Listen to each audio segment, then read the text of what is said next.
प्यारे बच्चों, I hope आपने जो हमारा पहला गीत है नव्या युगाचे गाणे ये अच्छे से याद किया होगा। तो चलिए आज हम बढ़ते हैं हमारे सेकेंड लेसन की तरफ, जिसका नाम है अंधयाल वात्सला।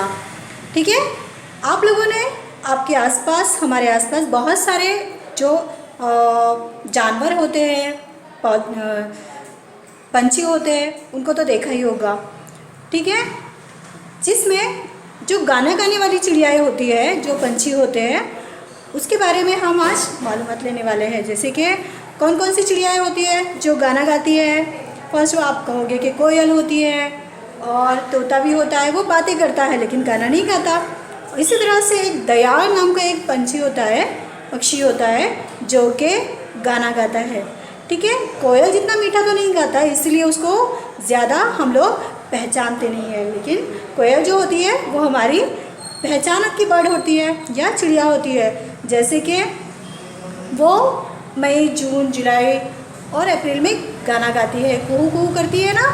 हाँ, तो वो हमने सभी ने देखी है। लेकिन ये जो दयाल पक्षी है ये रियर ही हमको देखने में मिलता है, क्योंकि ये कहाँ पे रहता है, जंगली या फिर पहाड़ी इलाकों में रहता है। ठीक है, जंगली एरिया में रहता है, जहाँ पे जंगल हो, पेड़ ज़्यादा हो, ऐसी जगह पे ये रहता है, इसलिए ये हमें कम दिखाई देता है। ठीक है, एक पीहू पीहू बल्कि ये गाता है। ठीक है, तो आज हम जो है इसी तरह से इस दयाल पक्षी के बारे में पढ़ने वाले हैं। ठीक है, ये रंग में जो होता है काला होता है और सामने से वाइट होता है। ठीक है, इसके पंख जो होते हैं ये काले कलर के होते हैं या फिर भूरे कलर के होते हैं। ठीक है, तो आज हम इस पंछी के बारे में इस लेसन से सीखने वाले कि ये क्या था और इसकी कहानी क्या है। ठीक है, तो चलिए आइए शुरू करते हैं। तो चलिए हम इस लेसन को इस पाठ की शुरुआत करते हैं। ठीक है, दुपारी 3चा सुमार रस्त्यावर वर्दळ नव्हती. मी स्कूटरवरून दवाखान्याकडे निघालो होतो. मला ओलांडून एक स्कूटर भरधाव वेगाने पुढे गेली. वर्दळ मीन्स रहदारी. ठीक है, वर्दळ का मतलब होता है रहदारी, आवाजाही.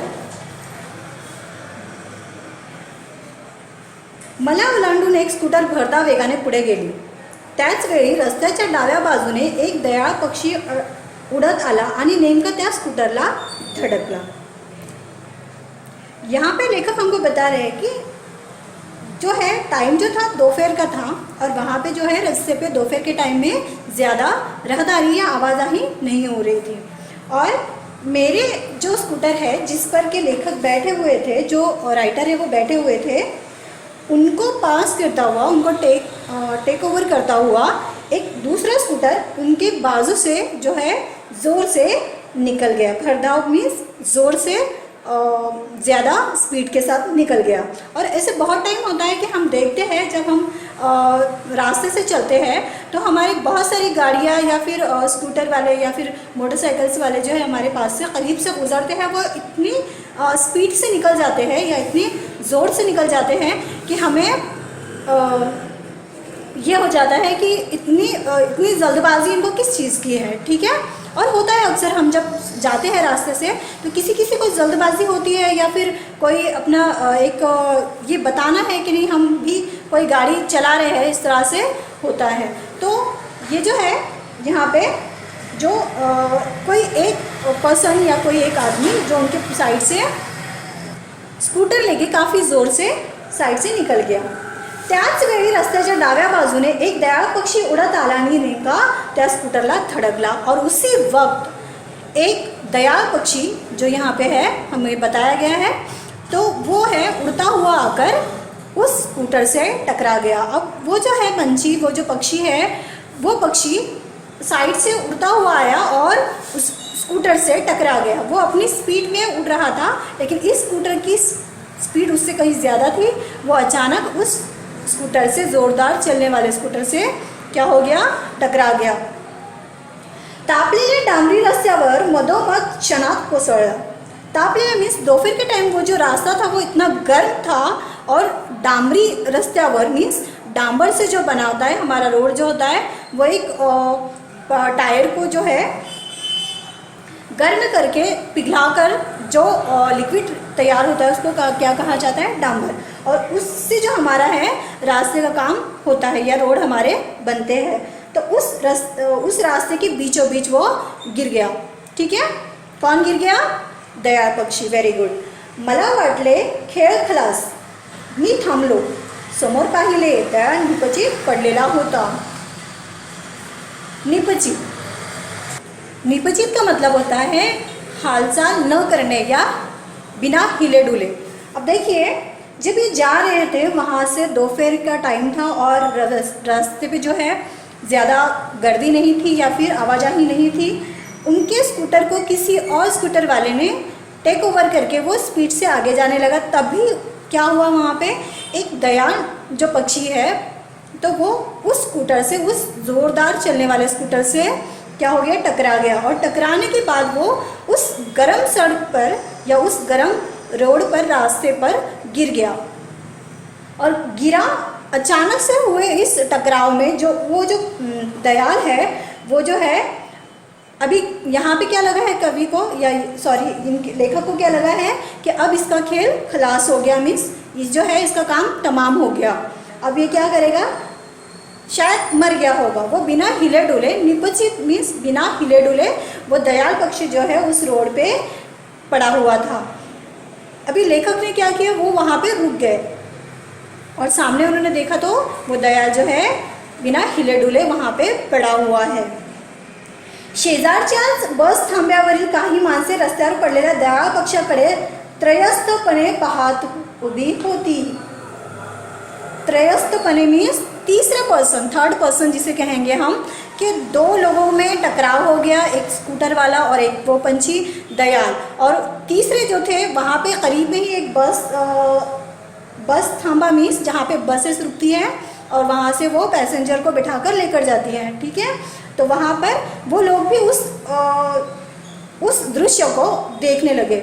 और देखने के बाद में वो इस तरह से उसको देख रहे थे कि उनको इससे कोई लेना देना ही नहीं है। एक ने आया है स्कूटर, किसी को उसने मार दिया है और वो जिसको मार दिया है वो रोड पर पड़ा हुआ है। और बाकी के ये जो लोग हैं बस स्टॉप पे के जो लोग हैं वो उसको सिर्फ इस तरह से देख रहे हैं कि हमें इससे क्या लेना देना। ठीक है, त्रयस्थ मीन्स तीसरा पर्सन जिसको इन सब से कोई लेना देना ही ना हो। त्या माणसांची आणि माझी थंड अलिप्तता पाहून मला स्वतःची शरम वाटली। ठीक है, अभी जो है इस लेखक को उन लोगों की और खुद पर शर्म आने लगी है कि हम इंसान हैं।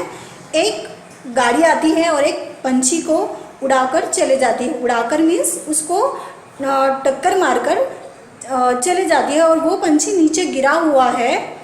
तो वो लोग भी जो वहाँ पे बस स्टॉप पे रुके वो भी देख रहे हैं, इस तरह से देख रहे हैं कि हमको उससे कोई लेना देना नहीं है। एक मैं हूँ कि मैं भी इन सब चीज़ों को देख रहा हूँ, तो मुझे ये खुद की शर्म आने लगी है। ठीक है, अभी लेखक क्या कह रहे हैं कि मुझे ये सब जो चीज़ें हैं यहाँ पे जो सब कुछ हुआ उससे मुझे क्या हो रहा है, शर्म महसूस हो रही है, खुद की ही शर्म आ रही है। ठीक है, आणखी काही दयाळ रस्त्यावर उतरले होते।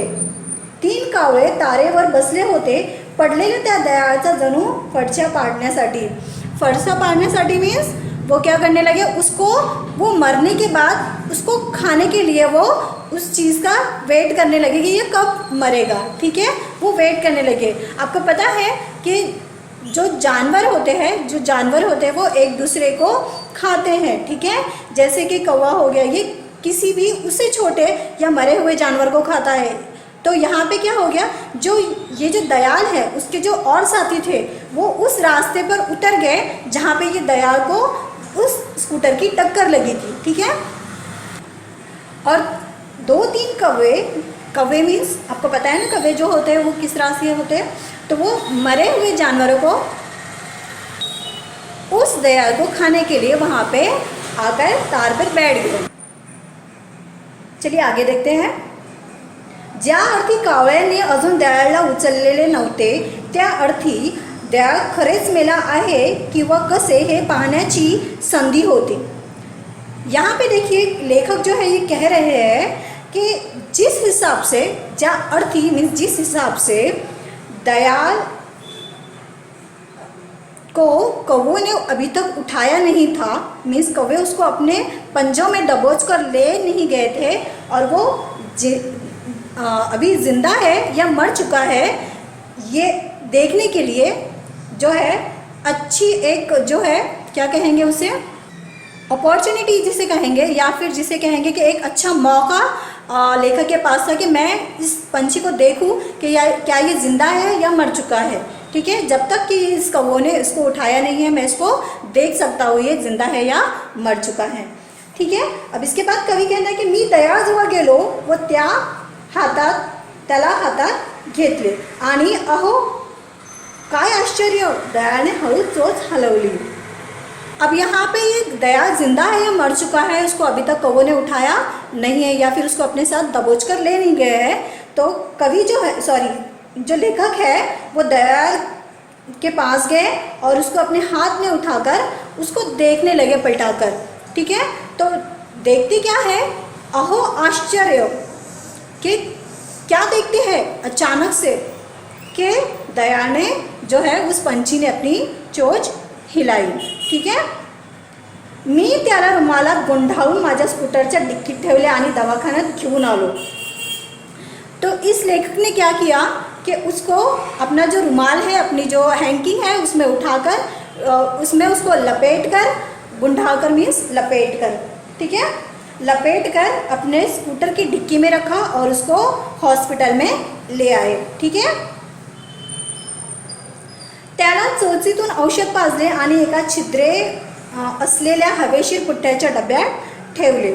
ठीक है, उसको क्या किया उन्होंने, जो हमारे लेखक है उन्होंने क्या किया, उसको अपनी डिक्की में से हॉस्पिटल में जाने के बाद उसको अपने डिक्की में से निकाला और उसकी चोंच में से उसको जो है दवाई पिलाई और जिस डिब्बे के को बहुत सारे छेद है या फिर सुराख थे, ऐसे डिब्बे में हमें इसलिए रखा कि वो अच्छे से सांस ले सके और उसको ऑक्सीजन मिल पाए। ठीक है, और ऐसे डिब्बे में उसको रख दिया। सुमारे 2 तासांनी माझे काम संपले। डब्यात डोकावून पाहिले तर मला दया पक्षी उभा राहिलेला दिसला। अभी यहाँ पे देखिए कि जो लेखक है, हमारे लेखक उसको ले आए हैं डॉक्टर सतीश पांडे, जो एक अभी आपको होगा कि ये बंदा कौन है जो उसको लेकर गया हॉस्पिटल। तो अभी हमें ये लेखक जो है एक पंछियों के डॉक्टर है और वो उसको अपने हॉस्पिटल में ले आए हैं और उसको उन्होंने दवाई पिलाई और उसके बाद एक ऐसे डिब्बे में रखा जिसमें उसको ऑक्सीजन अच्छे से मिल पाए, वो सांस ले सके। ठीक है, 2 घंटे के बाद उन्होंने जब देखा, उनका काम ख़त्म किया और ख़त्म करने के बाद में उन्होंने जिस डिब्बे में उस पंछी को रखा था उसके अंदर झुक कर देखा, तो वो क्या देखते हैं कि ये जो पक्षी है, दयाल पक्षी, वो उठकर खड़ा हो चुका है। ठीक है, मग मी त्याला घरी घेऊन आलो। रात्री त्याला ग्लुकोजचे पाणी पाजले आणि फळांचा गर खाऊ घातला।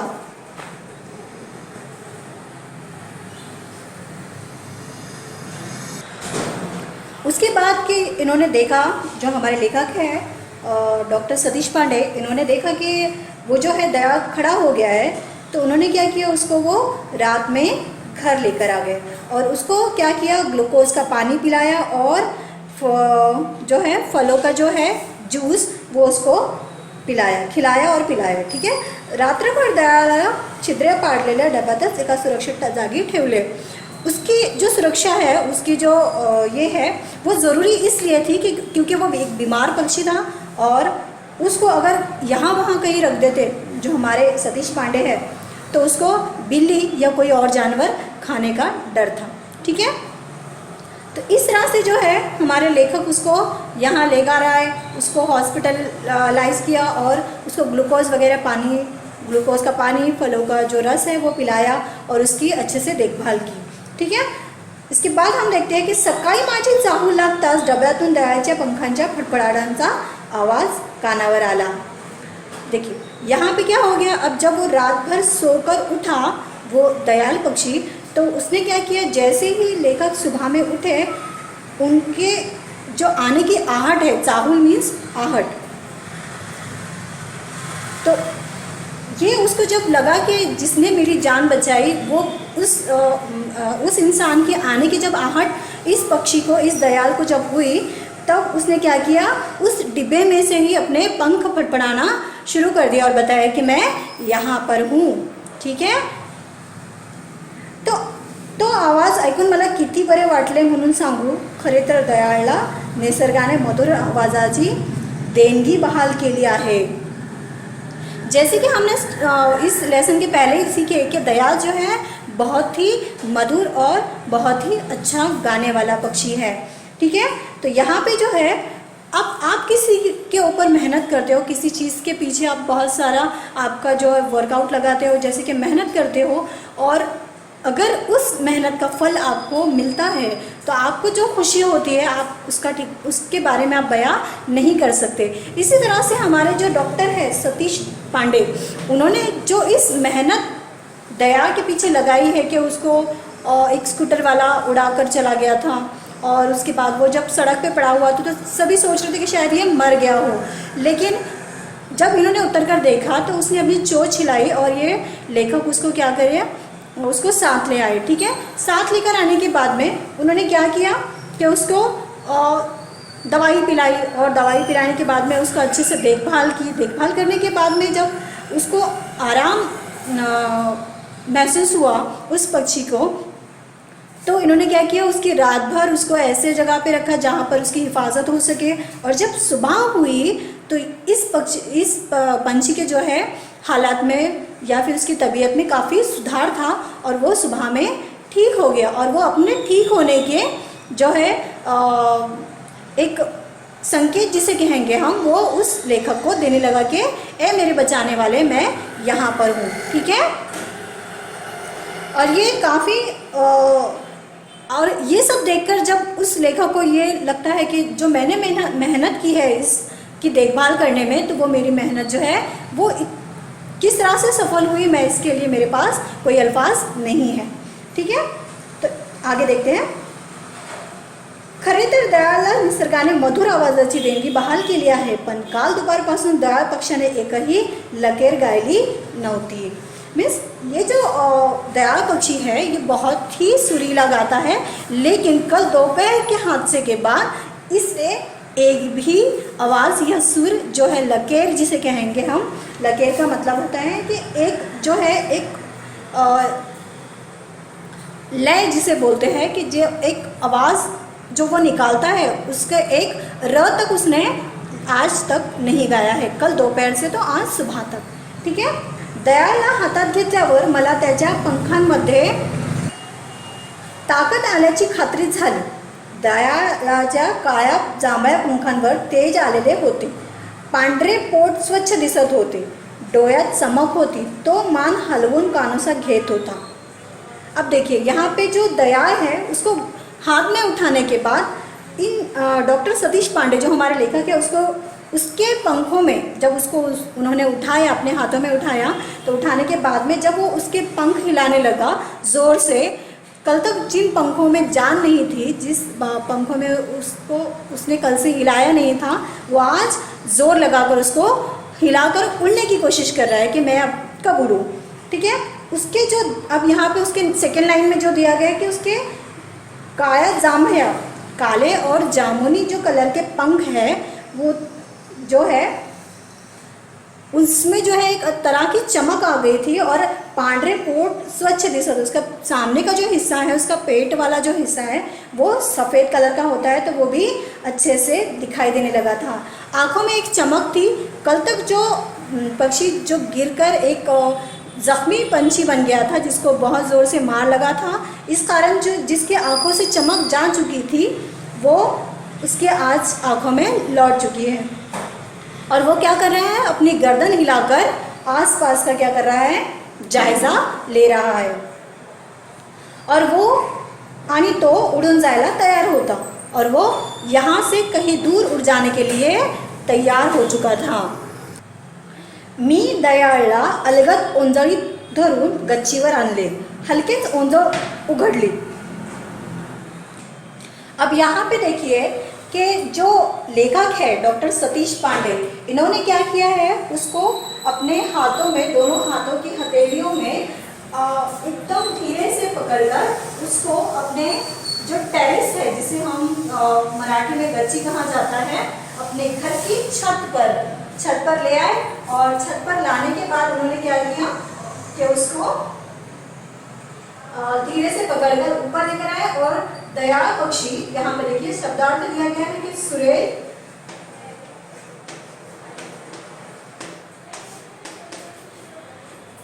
गोड आवाज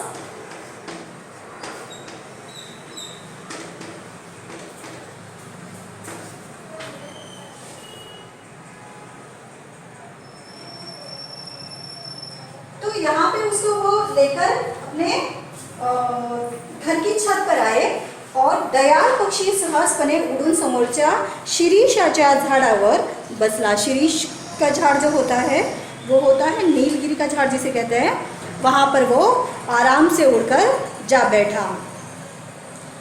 जणू त्याला काहीच इजा झाली नव्हती। मग निळ्या आकाशाकडे पाहून दयाळ पक्षाने कितीतरी वेळ शिरीषाच्या झाडावर बसून सुरेल गीत आळवले मीन्स उसने बहुत देर तक बार बार आवाज़ें निकालकर, अपने मीठी सी आवाज़ में आवाज़ें निकाल कर वो ये बता रहा हो कि मैं अब ठीक हो गया हूँ। ठीक है,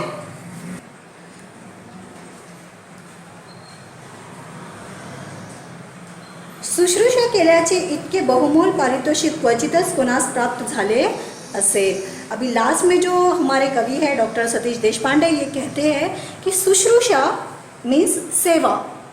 शुश्रूषा का मतलब होता है सेवा करना। ठीक है, शुश्रूषा करने, यहाँ पे लिखेंगे हम एक नया वर्ड है कि शुश्रूषा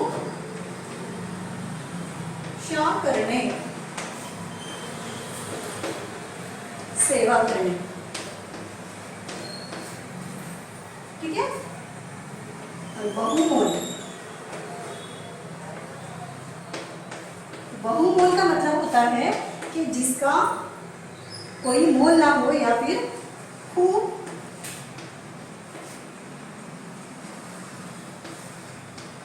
मूल्य असलेले।